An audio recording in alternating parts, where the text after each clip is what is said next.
applied. Let's talk about the census. So the Commerce Department wants to add a question for when people go around door to door and take the census count. And the question is this: is this person a citizen of the United States? What's wrong with that question?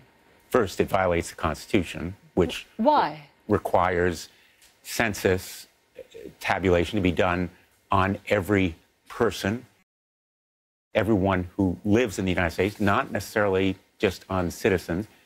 Second, as a practical matter, it undercounts people who live in states or in areas that may need federal funding, so it shortchanges. But hold on, you're saying it undercounts them because they won't reveal it. They will hide, you're saying, whether or not they're a citizen. Because, you know, on the face of it, it looks like it's looking for transparency. It looks as if you'll be able to get an accurate count of how many undocumented immigrants are here versus citizens. Well, that may be the spin that the administration is trying to put on it, but there's a reason that that question hasn't been used since 1960 on census counts. By the way, the census is already way behind schedule and starved for money, so they're introducing this new question at the last moment.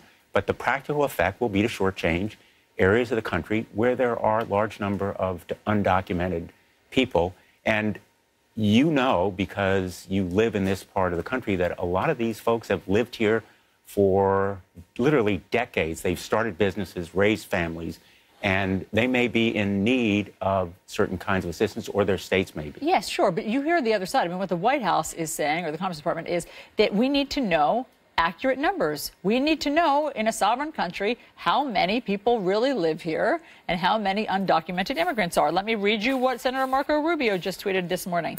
Latest absurd freakout is over Census 2020 citizenship question. In every nation, citizenship matters. So shouldn't we know how many we have? And districts apportioned based on number of people not here legally dilutes the political representation of citizens and legal residents. Your response?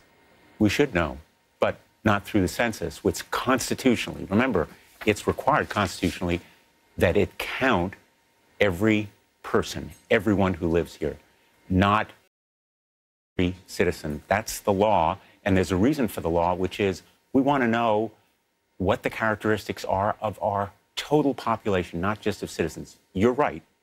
Citizens should be counted. There are other ways to do it. But, I mean, you know, we are forever saying something like, well, between the 11 million and 14 million undocumented immigrants here, because we don't know an exact number. Would it help to know? It would help to have comprehensive immigration reform. The present system is broken. That's why there are 11 million people living in the shadows, and there is bipartisan consensus that there should be comprehensive immigration reform. We produced a bill. I helped to write it, and just a few years ago, passed overwhelmingly in the United States Senate by a 68-vote margin, and then it was never voted on in the House. So this immigration issue is fundamental to our democracy. We need to reform